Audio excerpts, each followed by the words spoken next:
This is Dr.RED Panda. Ancient Rome is remembered for its glory emperors, grand feasts, and endless entertainment. But what if I told you that behind the wine, music, and luxury, there was a world of blood, slavery, and cruelty? This is the dark side of Roman pleasure.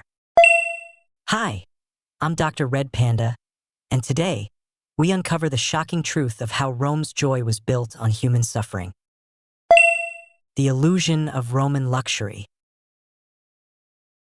When we think of ancient Rome, the first images that come to mind are grand marble villas, lavish feasts with endless wine, and powerful emperors lounging in luxury. The Romans called it dolce vita, the sweet life. For many, Rome appeared like the very center of civilization, a place where pleasure itself had been perfected. But behind this shining image lies something far darker. The truth is, the splendor of Rome was not enjoyed by everyone. It was concentrated in the hands of the wealthy elite, while the majority lived lives of struggle, debt, and fear. Imagine stepping into a Roman banquet. Golden cups overflow with imported wine. Platters are piled high with exotic meats, figs, and honey. Music fills the air, and dancers perform to amuse their masters. To the elite, this display was proof of their greatness. But what they didn't say, and what history often hides, is that every dish, every song, every smile was built on someone else's suffering. The Roman bathhouses, often celebrated as marvels of engineering and culture, were not only places for relaxation. They were also symbols of inequality. Heated by the labor of slaves, fed by aqueducts maintained at the cost of thousands of lives, these monuments to leisure stood as reminders of how much pain was required to create pleasure. This is the paradox of Rome, a civilization that dazzled the world with its architecture, its art, its wealth, yet left untold misery in its shadow. Luxury and brutality were not separate worlds. They were two sides of the same coin. So, when we marvel at Rome's golden age, we must ask ourselves, was it really a paradise of pleasure, or a carefully constructed illusion, one hiding the suffering that made it possible? Slaves, the hidden foundation. If Rome was built on marble and blood, then its blood was slavery. Behind every banquet, every public spectacle, every monument, stood the silent suffering of millions. At the height of the empire, nearly 1/3 of Rome's population were slaves. They were not seen as people but as property, tools to be used, bought, and discarded. Rome's luxury was not possible without them. Slaves came from everywhere. Prisoners of war, kidnapped foreigners, or even Romans who fell into crushing debt. Once captured, their identities were erased. They were branded, chained, and stripped of their humanity. To Rome's elite, a slave was worth less than an animal, because at least animals had some value of affection. Inside the villas of the rich, slaves worked endlessly. They cooked elaborate meals they would never taste. They poured wine they were forbidden to drink. They entertained guests with music and dance, smiling through their exhaustion. And if they displeased their masters, punishments were brutal: whippings, branding, even crucifixion. For many, life expectancy was shockingly short. But perhaps the darkest truth is this: slavery wasn't hidden. It was everywhere. Walk through the streets of Rome and you'd see chained gangs building roads, constructing aqueducts, or hauling stones for yet another emperor's palace. Go to the Colosseum and you'd watch gladiators, often slaves themselves, forced to fight to the death for the amusement of cheering crowds. Rome justified this cruelty with a chilling philosophy. They believed slaves were naturally inferior, destined by fate to serve. Even educated philosophers like Aristotle and later Roman elites defended slavery as part of the natural order. This ideology made it easy for citizens to look away, to enjoy their luxuries without guilt. Yet slaves were not always silent. Some resisted, some ran away, risking death to escape. And sometimes they revolted, the most famous being Spartacus, a gladiator who led a massive uprising that shook Rome itself. For a brief moment, the world saw what happened when the foundation of Rome fought back. But in the end, the rebellion was crushed. Over 6,000 captured rebels were crucified along the Appian Way, their bodies left hanging for miles, a grotesque warning to anyone who dared resist. This is the heart of Rome's dark side. Its pleasures were not just stolen, they were enforced by terror. Every Roman luxury, the grand feasts, the golden temples, the mighty roads, came at the cost of unimaginable suffering.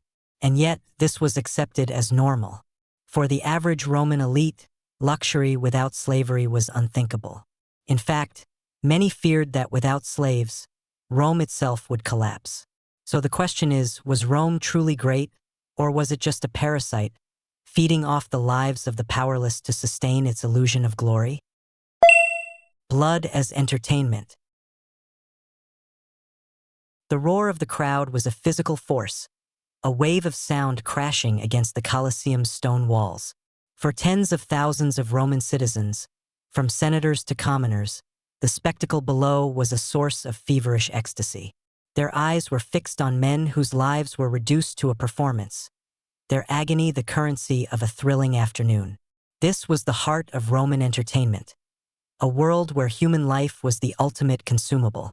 A day at the games was a meticulously orchestrated carnival of death. Mornings featured venations, elaborate hunts with exotic beasts from the empire's far reaches. Midday served as a grim interlude for public executions, where criminals were dispatched in inventive ways, sometimes thrown to starving animals. But the main event was the munera, the gladiatorial combats, where the contrast between the audience's rapture and the fighter's reality was most stark. The gladiator, often a slave or captive, entered the arena as a dead man walking. His body, honed by a brutal training school that was half prison, was not his own. It was an instrument for the crowd's pleasure. While he sweated under a heavy helmet, the metallic taste of fear in his mouth, spectators placed bets and cheered. They admired his skill and courage, yet this was entirely detached from his humanity. He fought under a terrifying oath: to be burned, to be bound, to be beaten, and to be killed by the sword. His death was the show's climax, met with a roar of approval before the next pair was ushered onto the blood-soaked sand. This culture of casual brutality was amplified by the emperors, who used the games for political control and as a stage for their own whims. The scale of the slaughter was immense. The Emperor Trajan, celebrating a victory, held games involving 10,000 gladiators. Yet it was the specific acts of cruelty that revealed the depths of this depravity.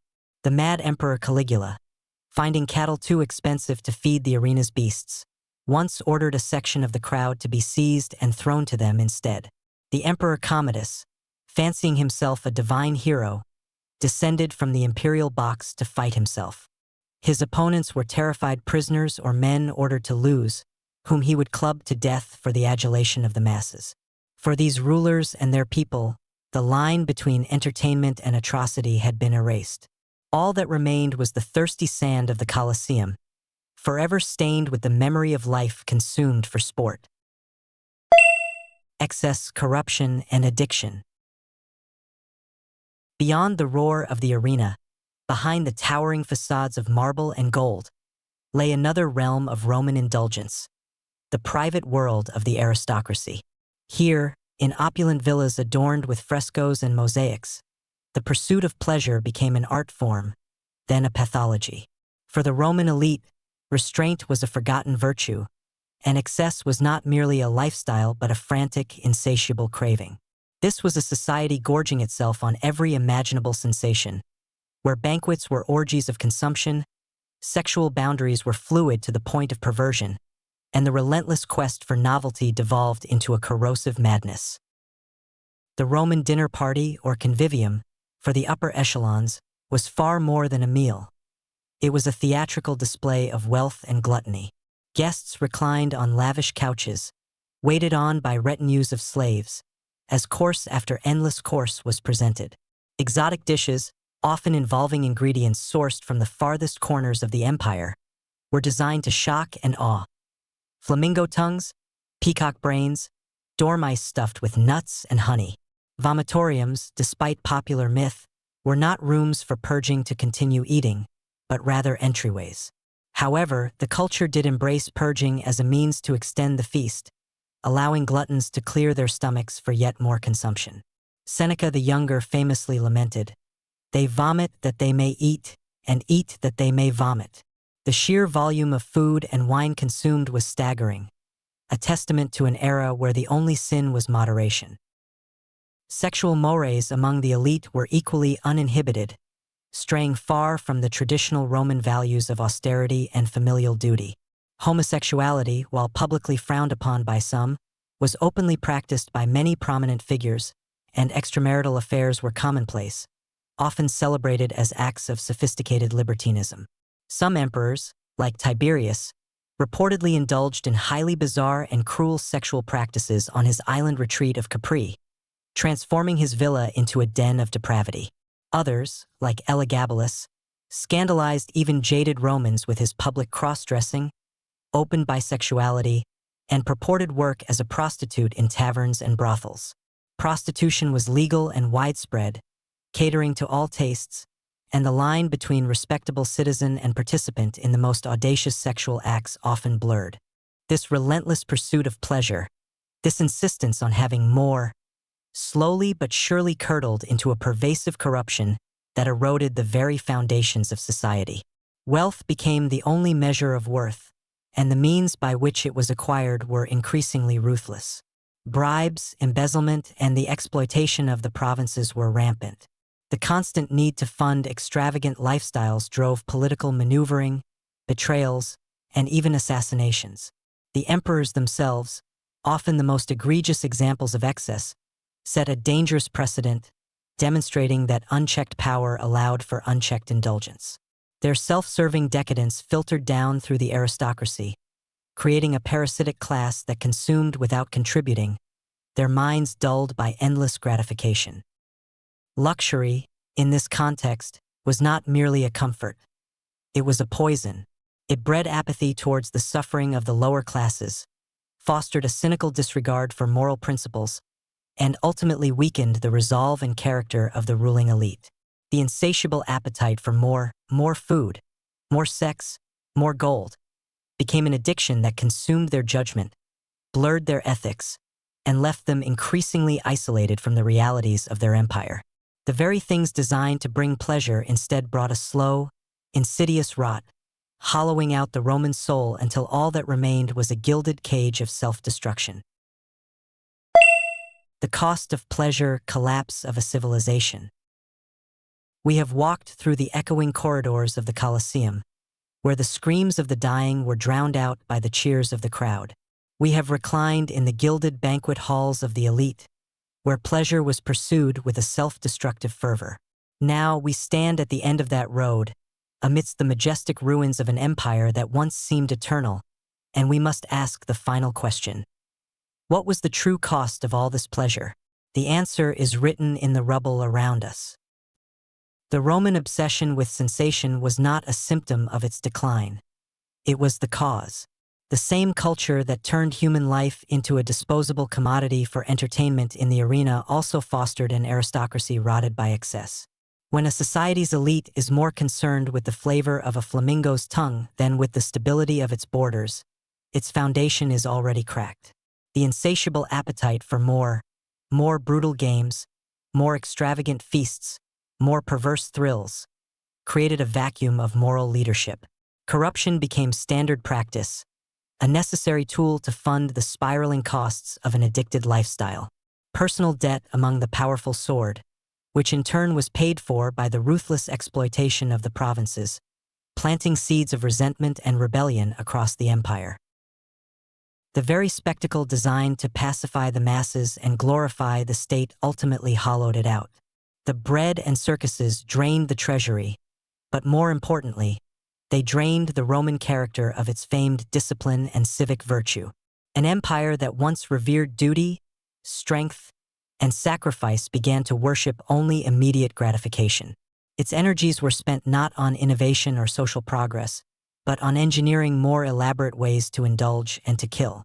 The moral decay that began in the bedroom of the noble and the sands of the arena eventually seeped into the Senate, the military, and the very soul of Rome itself, leaving it fragile and unprepared for the external pressures it would inevitably face.